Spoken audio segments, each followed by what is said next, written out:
This is Tank's Vlog for June 19th, wrapping up this day in sports. Do you believe it? The Mets actually scored a whole bunch of runs today. 12 runs! 12! I mean, man, I can't believe it.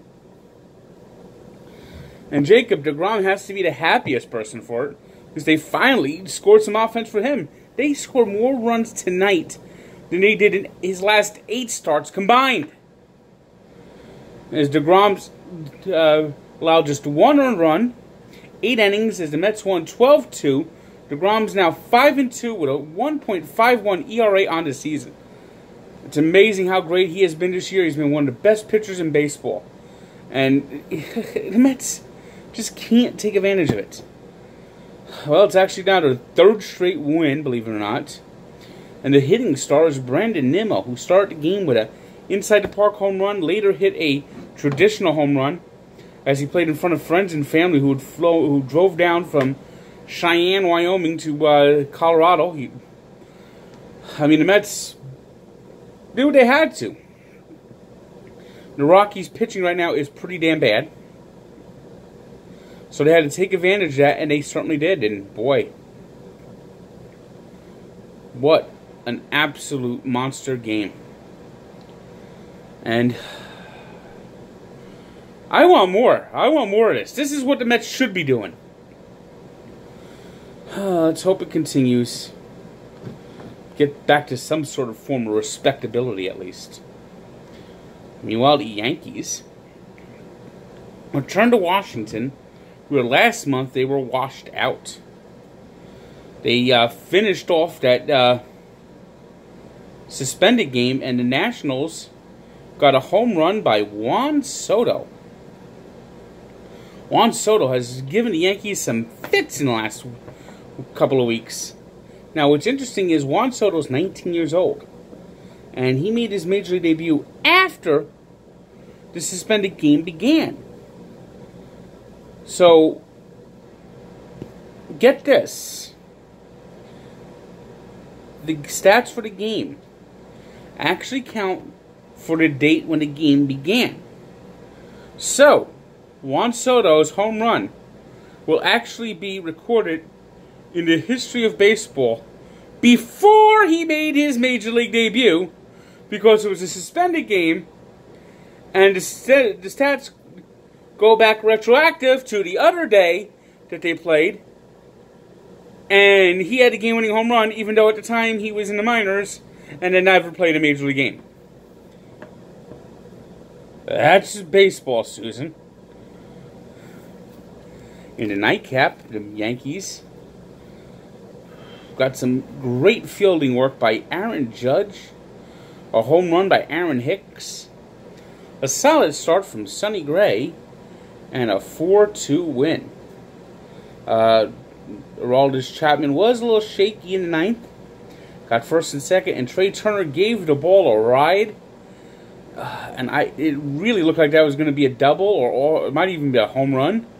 But Aaron Judge ran it down on the warning track to preserve the win, and the Yankees got the split with Washington, which, with the Red Sox off, keeps them in first place, as now they go from 6 games in hand to 4 games in hand.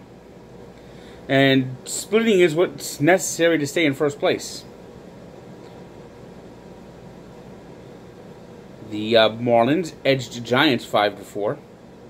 Boy, the Giants just can't handle those Marlins. The Phillies got a walk-off win on Ozuna's Ozuna dove and missed the ball, and the Phillies beat the Cardinals 6-5. Pirates, in a pitcher's duel, beat the Brewers 1-0. It was the Indians 6-2 winners over the White Sox. The Astros rallied to beat the Rays for their 12th straight win, 5-4. Bartolo Colon is now the all-time winningest pitcher from the Dominican Republic, getting the win as the Rangers beat the Royals 6-3. power outages and rain caused the Dodgers game in Wrigley Field to be postponed tonight.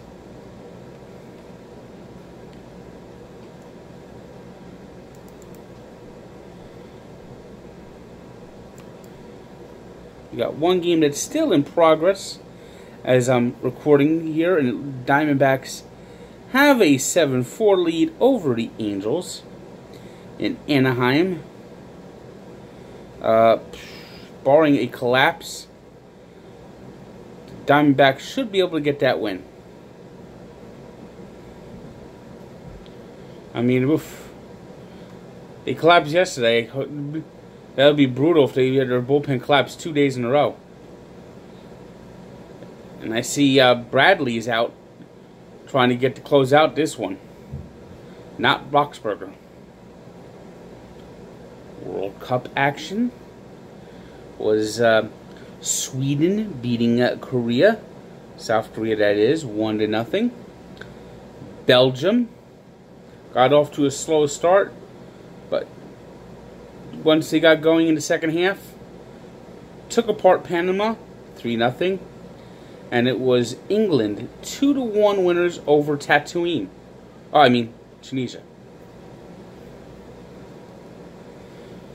Big news in hockey on Monday. Barry Trotz could not reach a contract extension with the Washington Capitals. He resigned. And now the Stanley Cup champion coach is basically a free agent. Right now, the only job that's officially open is the Islanders, but some teams might decide to look and go, Barry Trotz, you're fired. Barry, come here. So expect to see Barry Trotz behind someone's bench next year. He will not be out of the job very long. Today's 3 stars are Trevor Williams of the Pirates, who allowed just 1 hit in 7 innings while striking out 7 Brewers. Brandon Nimmo, who had 2 home runs, 4 RBI in the Mets' destruction of the Rockies. And Harry Kane, who had 2 goals leading England past Tunisia. Now we have a very special birthday shout out today. Pitcher and catcher, as it turns out, for the Mets yesterday, will both turn 30 today. And that's Jacob deGrom and Devin Mesoraco. It's both of their birthday, and they're both turning 30. So happy birthday. Devin Mesoraco had a home run that basically put the game out of reach today. And Jacob deGrom got the win. And we take a look back to 1943, when World War II was just flaring up. NFL didn't know if they could even field enough teams. We had the Cleveland Rams actually shut down for a year. And the Eagles and Steelers were both had most of their team depart. So with the players that were left behind, mostly of them were 4F because of some sort of injury or some sort of problem that they could not serve in the active military, although they did get defense jobs while playing football. And so the Eagles and Steelers decided to combine and merge for a season, becoming the Steagles, as most fans called them. The Steagles were actually kind of competitive, so check out the full story at Barstool Sports and Sports Encyclopedia, where sports history lives. Good day.